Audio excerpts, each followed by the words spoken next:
You've been speaking for, I think, like a few years, Peter, about price controls coming, right? And now they seem to be at our doorstep. And so maybe walk somebody who's not familiar with the concept of what a price control is and why you've seen this ship coming and what the true implications are. Yeah, well, first of all, we already have elements of price controls right now. We're talking about the Fed and interest rates. The Fed controls interest rates, right? They set a price for interest. So that's a price control, right?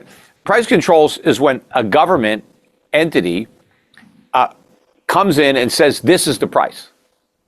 As opposed to capitalism, where the market discovers the price, right? No one individual or group of individuals determines, how much something should cost. It's supply and demand. The market is what determines the price, and that is efficient, right? That leads to an equilibrium price. You don't have shortages, you don't have surpluses, and it also makes sure that resources are allocated towards their highest and best use so that we maximize our standard of living, right? So that's the beauty of a free market economy. But when you have a command economy, a central planning authority that tries to decide what prices should be, they never get it right.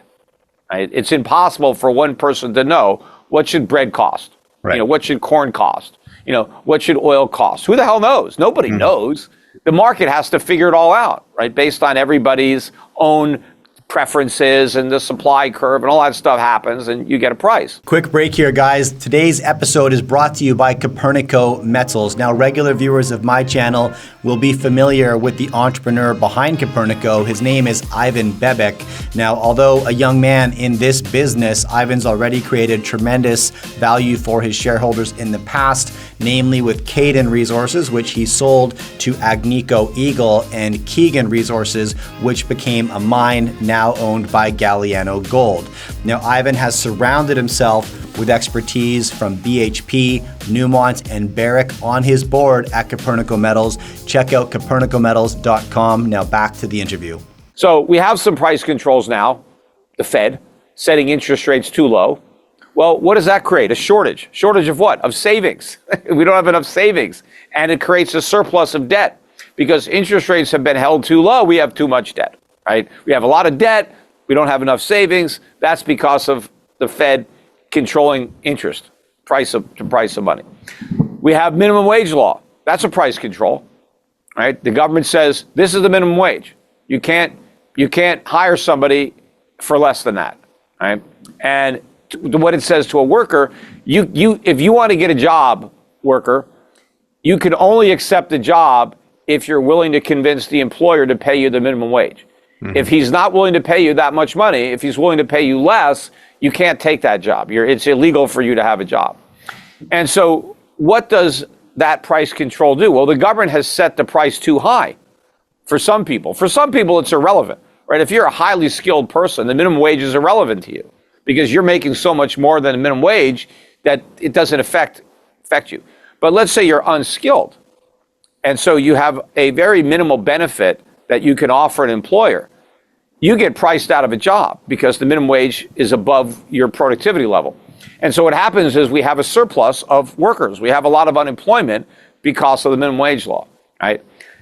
But now what they're talking about is broadening price controls, not just on a minimum wage, but on goods. In fact, what Kamala Harris talked about initially was groceries, right? She's complaining that the price of food has gone way up, right? And she's had a big role in that as part of the Biden administration. But food prices didn't go up because greedy grocers gouged their customers.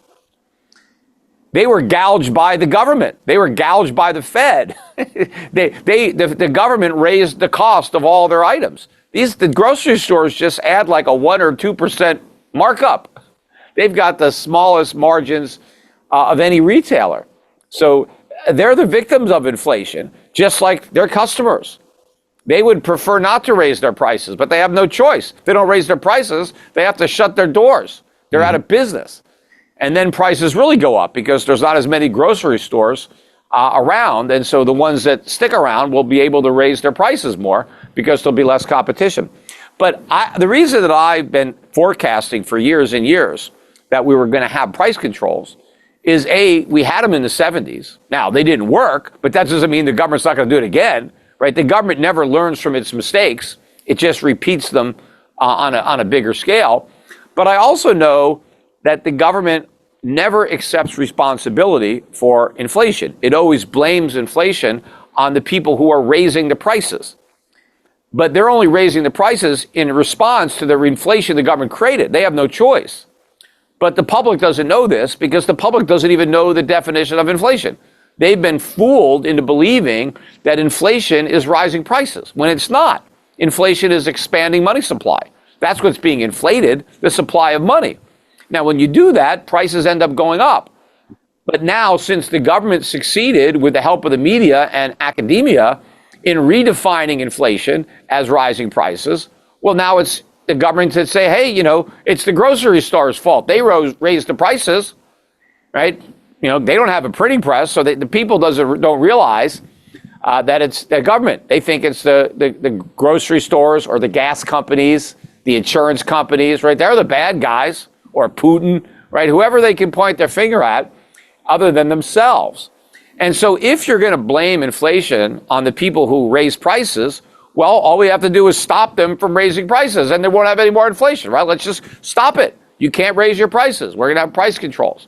And so that is the natural evolution of that strategy of blaming the businesses for inflation. Or they may even have wage controls. They may say nobody can get a raise. Right? You can't go to your employer and demand a raise because that's wage price spiral. Right? They can say we're going to freeze prices and we're going to freeze wages. Right? But none of this works because all they're doing is going after the symptoms of inflation. They're not going after the cause. So well, you can't go after the cause. You can't go after the cause when you're the cause. Right. Well, the way the government would go after the cause is to cut spending. Like the reporter on ABC News asked Kamala Harris, what's your plan specifically? How are you going to bring down prices? Right. She has no plan. So she went off on a little monologue about how she grew up in a working class neighborhood where everybody loved their lawn. And she didn't even talk about the question she was asked about how you're going to bring down prices. Because the only way she could bring down prices is to cut government spending and reduce regulations.